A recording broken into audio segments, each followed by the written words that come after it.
나마스테. 안녕하세요. 무자극 영혼의 힐링 채널 스타시대입니다. 오늘은 질문 받은 내용입니다.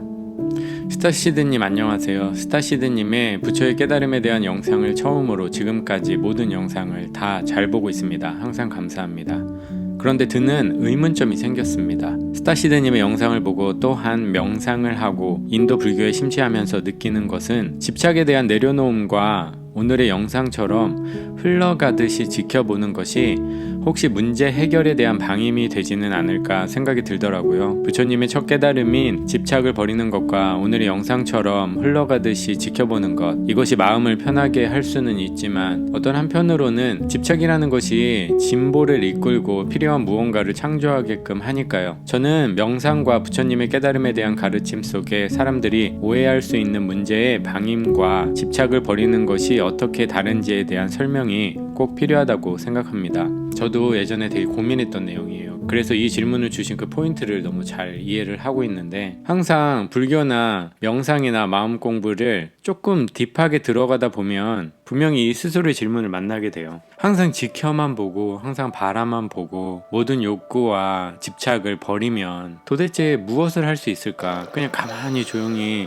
숨만 쉬면서 사는 게 아닐까? 온화한 미소를 띠며 뭔가 그런 느낌이잖아요. 근데 이 부분은 좀 프로세스적으로 말씀드릴게요. 먼저 명상의 세계에 들어오는 사람들은 대부분 시작은 비슷해요. 마음이 너무 괴롭고 감정 컨트롤이 너무 안 되고 해서 이제 스트레스 해소 겸사겸사 명상의 세계로 들어오는데요. 명상의 세계로 들어오면 처음에는 이 감정을 달래기 위해서 이제 시작을 하게 되죠. 그리고 그 달래는 이론은 그 감정을 바라보라, 이렇게 항상 얘기를 해요. 감정을 바라보게 된다는 것의 의미는 명상을 하기 전에 내 감정을 따로 분리해서 생각하기 전에는 이 감정 안에서 감정에 싸먹혀서 그냥 감정과 동일시돼서 생활을 하게 되죠. 화가 나면 그냥 화 자체가 되고, 행복하면 그냥 행복 자체가 되고, 내가 그 순간 그 감정을 느끼고 있다는 사실을 잊어버리는 거죠. 근데 명상을 하면서 그 감정과 분리를 하기 시작해요. 왜냐면 감정을 바라본다는 것은 그 감정과 떨어져서 지내지 않으면 감정을 바라볼 수가 없잖아요. 내가 그 감정 안에 있으면 감정을 어떻게 바라보나요? 감정과 떨어져야지 감정을 구경하듯 바라볼 수 있죠. 그래서 감정과 떨어지는 훈련을 명상을 통해 혹은 다른 명상과 비슷한 어떤 것들을 통해서 하게 되면 결국에는 감정을 바라보는 자기에 대한 의문점이 생겨요. 왜냐면 감정을 느끼는 것도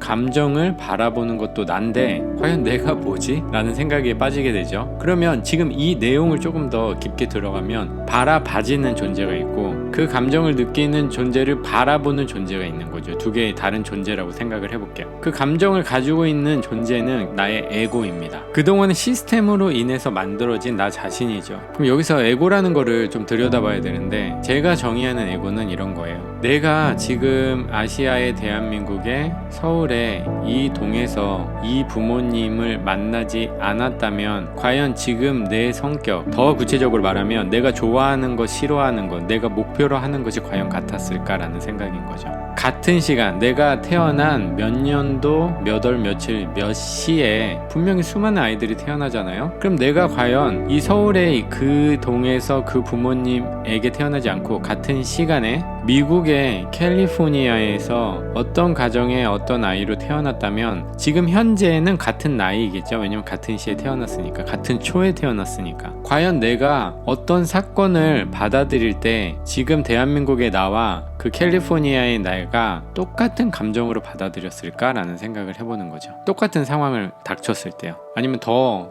멀리 가볼까요? 내가 그 같은 시에 미국의 캘리포니아가 아니고 러시아의 어떤 도시에 어떤 가정에서 태어났다면 지금 벌어진 이 사건을 과연 어떻게 받아들였을까? 그리고 무엇을 좋아하고 무엇을 싫어하고 무엇을 목표로 했을까? 이런 생각을 해보면 결국 나라는 이 주체가 만들어진 것, 나라는 인간의 캐릭터가 만들어진 것은 굉장히 주변 환경의 영향을 많이 받았다는 것을 알 수 있어요. 그렇다면 나라는 주체는 결국에는 그냥 환경을 통해서 만들어진 그냥 주물럭 반죽 같은 건가? 라는 생각을 하게 되죠. 나라는 생명은 고유의 색깔 같은 게 존재하지 않나? 라는 의문이 생기기도 하고요. 그렇죠? 왜냐면 어디서 어떻게 어떤 집안에 어떤 환경에서 태어났는지에 따라서 좋아하는 것, 싫어하는 것, 나의 성격이 다 바뀔 거고 내 인생의 목표 또한 바뀔 수 있으니까요. 그리고 더 더 구체적으로 들어가 지금 내가 화난 어떤 이 상황을 받아들이는 것조차 틀릴 수 있으니까요. 결국 고유의 나라는 것은 없는 것이네. 내가 어디에 어떤 환경에서 자라는지에 따라서는 나는 어떻게든 바뀔 수 있는 존재니까 나의 고유성이 없는 거죠. 그런데 영적인 차원으로 들어가면 그렇지가 않습니다. 내가 어느 가정, 어느 시간대에 태어나든 내 고유의 나만의 색깔, 나만의 개성, 나만의 가치, 나만의 향기가 존재한다고 보는 거죠. 하지만 좀 전에 말한 것처럼 내가 자란 환경에 의해서 세뇌되고 그 시스템에 길들여지면서 내 고유의 가치가 이렇게 흙더미, 쓰레기더미에 덮이는 거예요. 나는 반짝반짝 다이아몬드인데 그 다이아몬드가 계속 물건, 자라난 환경, 교육, 주변 인간관계, 이 미디어의 세뇌, 이런 여러 가지 것들을 통해서 이 다이아몬드가 계속 덮이기 시작해요. 그래서 결국 이 다이아몬드의 빛은 완전히 덮여버리고요. 이 다이아몬드를 덮고 있는 이 쓰레기 더미가 완전히 굳어져서 이제 깰 수조차 없는 그런 상황이 돼버리는 거죠.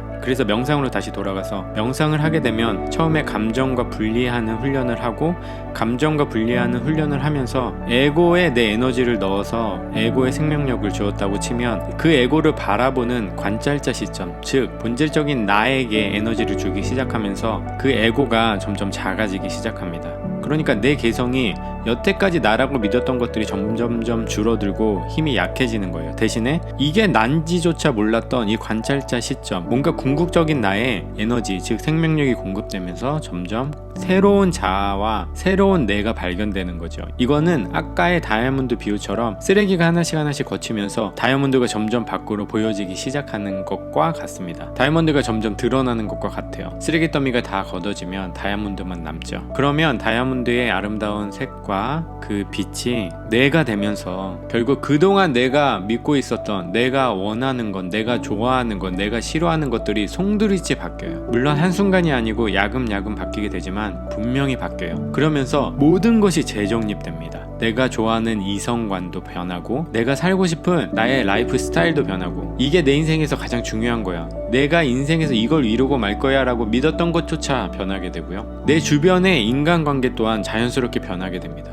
왜냐면 내가 변했기 때문에 내 주변이 다시 재정립돼서 새롭게 판이 짜이는 거라고 볼 수 있어요. 그렇게 되면 어떻게 되냐? 질문의 핵심처럼 이 감정을 바라보고 흘러가게 두는 게 깊게 영적인 차원으로 들어가면 진짜의 나를 발견하는 훈련이 되는 거죠. 진짜 나를 발견하게 하는 테크닉이 되고 그러면서 쓸데없는 것들이 다 거쳐지고 진짜 내가 나오면서 진짜 내가 원하고 행복하고 하고 싶고 가치를 두고 싶은 것이 송두리째 바뀌면서 그것을 자연스럽게 쫓게 됩니다. 그리고 그동안에 무엇을 목표를 두고 쫓았던 방식과는 또 다른 새로운 자아, 진정한 자아의 방법으로 그것을 쫓고 노력하고 추구하게 되는 거죠.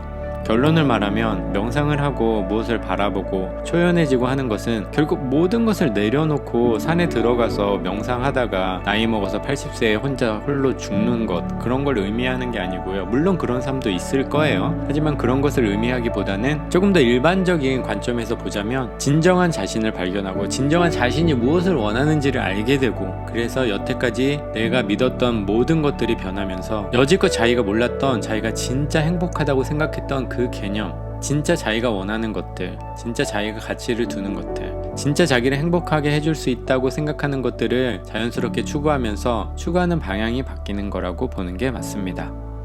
네, 오늘의 질문의 답은 이렇게 마치겠습니다. 오늘도 함께 해주셔서 감사합니다.